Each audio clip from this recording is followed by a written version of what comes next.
السلام عليكم ورحمة الله وبركاته. أهلا وسهلا بكم في قناة أكاديمية عواد. النهاردة معانا أخبار عن سهم بي انفستمنت وعن سهم غاز مصر وعن أخبار السوق العالمي والسوق المحلي وإيه موضوع ركود التجارة العالمية.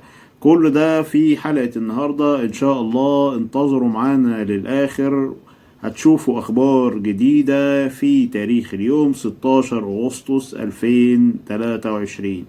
تعالوا نشوف النهاردة أخبار البورصة المصرية ونشوف أخبار المؤشر وصل فين. المؤشر النهاردة قفل على 18,050 نقطة بصعود نص في المية. عدد الأسهم التي تم التداول عليها 230 سهم بصعود 82 سهم وهبوط 122 سهم. تعالوا نشوف ترتيب الأسهم من حيث التداول. أول سهم معانا بلتون 470 مليون، بعد كده التجاري 387 مليون، بعد كده سهم مصر الجديدة 110 مليون، بعد كده سهم هيرمس 81 مليون، بعد كده سهم سيدي كرير 77 مليون. تعالوا نشوف ترتيب القطاعات. أول قطاع معانا الخدمات المالية 27%، البنوك 16%، العقارات 13%. طبعا النسبة دي هي الحصة السوقية، احنا بنتكلم على الحصة السوقية لكل قطاع. طيب بالنسبة للمصريين والأجانب والعرب كانوا شراء ده المؤسسات، أما بالنسبة للمصريين والأجانب والعرب الأفراد كانوا بيع. دي كانت اخبار البورصة المصرية النهاردة واخبار السوق بتاريخ 16 اغسطس 2023. تعالوا نشوف اخبار الاسهم. اول خبر معانا سهم بي انفستمنت تقفز بارباحها الى 554 مليون جنيه خلال 6 اشهر. الخبر اللي بعديه ارباح عتاقة ترتفع 3 مرات و7 إلى 410 مليون جنيه النصف الأول من عام 2023. الخبر اللي بعديه غاز مصر تسجل أرباحا بقيمة 122 مليون جنيه في النصف الأول من 2023. الخبر اللي بعديه نمو أرباح الكابلات الكهربائية 183% في النصف الأول من 2023. آخر خبر معانا في أخبار الأسهم النهاردة، روسيا تستحوذ على 50% من صادرات شركة دومتي في الأجبان البيضاء في النصف الأول من 2023. تعالوا نشوف أخبار السوق المحلي ونشوف أول خبر معانا. يستعد البنك المركزي حاليا لإطلاق مؤشر خاص بالجنيه المصري يضم سلة من العملات الدولية والذهب.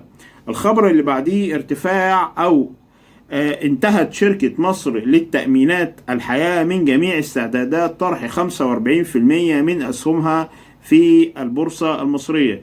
تعالوا نقول خبر تاني، انتهت شركة مصر لتأمينات الحياة من جميع استعدادات طرح 45% من أسهمها في البورصة المصرية. الخبر اللي بعديه طرح السكر في البورصة المصرية للسلع وغدا تداول أول جلسة. آخر خبر معانا في أخبار السوق المحلي، صندوق النقد الدولي يتوقع جذب مصر 17 مليار دولار استثمار أجنبي في 2024-2025.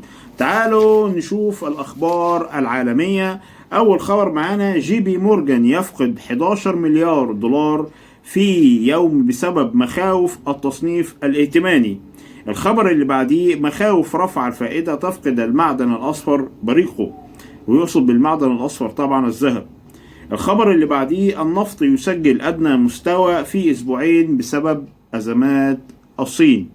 الخبر اللي بعديه أسعار الغاز في أوروبا ترتفع بسبب إضراب محتمل في أستراليا.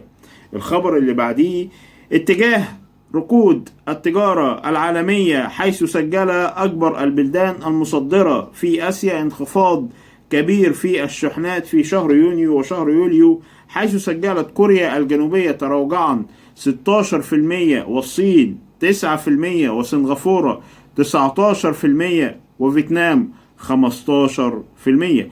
دي كانت أخبارنا ودي كانت أخبار السوق المحلي والسوق العالمي وأخبار البورصة المصرية وأخبار الأسهم. أتمنى يكون الفيديو عجب حضراتكم، وأتمنى الاشتراك في قناة أكاديمية عواد، وأتمنى الانضمام إلى جروب الفيسبوك البورصة في أكاديمية عواد. هسيب لحضراتكم لينك الجروب في أول تعليق في الفيديو، ونلتقي إن شاء الله في فيديوهات قادمة، وأهلا وسهلا بكم في أكاديمية عواد مرة تانية. شكرا جدا لكم.